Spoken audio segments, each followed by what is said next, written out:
Hey, what's up, lightboltjoe here. Today we're going to discuss the 1992 to 94 TV series on Disney Channel, The Little Mermaid. So this is the TV series prequel to the film, which came out in 1989.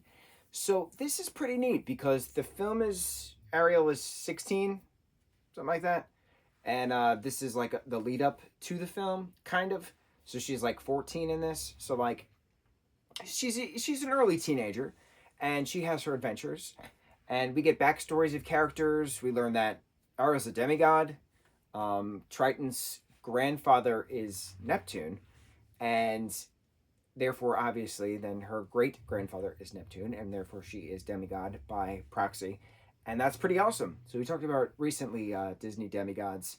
Um, Figuring out that Mal in Descendants is technically demigod because her dad is Hades. So it's pretty neat having now more demigod children in the Disney universe coming together. Of course, obviously the Percy Jackson universe, now technically a Disney property, so it's neat. I liked that we get the introduction of how Ariel, Flounder, and Sebastian meet Scuttle. Ariel sees Prince Eric at one point when he's a 14-year-old kid. She sees him again when he's a little older. There's the first episode is about her befriending this killer whale named Spot, and then stuff happens, and then eventually he comes back seasons later. What's interesting is that there's only 30 episodes available to watch on Disney Plus, and the first episode where Ariel first meets Spot, you cannot watch on Disney Plus, and I don't understand. There's 31 episodes in total between seasons 1, 2, and 3. And you cannot watch that episode on Disney Plus. You have to watch it on some other platform. And it's just weird. Licensing rights are weird. Why is the first episode not available? It doesn't make sense. It's so weird.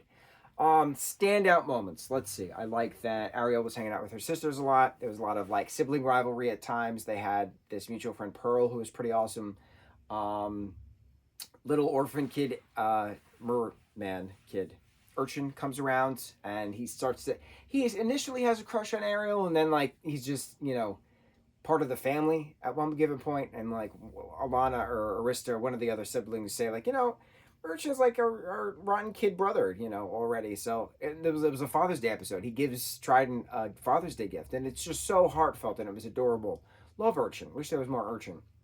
What I really like about this too is that we get some backstory. We get some backstory about where the mer people, the mermen, are against the octopins, octopins, Ursula's species of creature. So mer people are half human, half fish, and then octopins are half human, half octopi. But then there's also the manta race. So the manta race is evil manta, of course, and then eventually the final episode we get his younger son, Little Evil. But then obviously there's other human manta creatures throughout the sea. There's a lot of sea creature episodes. There's a lot of sea dragon stuff and sea serpent stuff, and it was very neat having the different, not so much mythos of different regions coming into play. Granted, there was a whole Valhalla thing about Viking mermen, so that I thought was neat. So that was obviously thrown into mythos, but not so much other mythos, other things kept about. Like you had Greek and Roman, you had Greco-Roman names of characters. Like there was a hero Apollo who was a merman, but he is not the god Apollo. So it's just different, little difference here and there. You had Sebastian's parents visiting from Jamaica. That was cool. It's not specifically referenced where they are, but has to be Mediterranean ish, right? I'm assuming. I think my only gripe with this show is that they introduced Mozart as a character. The human Mozart was on a ship, and it was a funny bit, oh, Mr. Mozart, we're not going to lose your piano, and the ship tilts and the piano falls in the sea. Oh, Mr. Mozart, we're not going to lose your whatever, and it falls in the sea.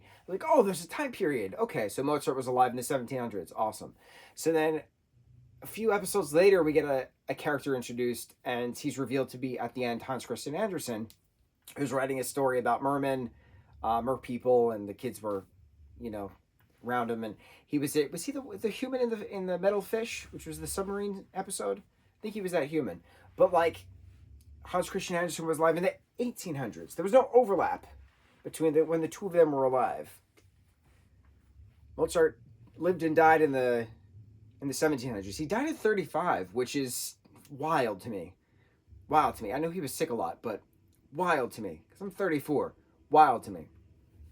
And so then Hans Christian Andersen lived in the 1800s, I think like mid 1800s, and so like it was so close to being an actual timed show leading into the film, but I was like, you messed it up. That's my only problem, because you have Mozart, who lived in the 1700s, and you have Hans Christian Andersen, who lived in the 1800s. That's it. So my one complaint. Everything else was wonderful.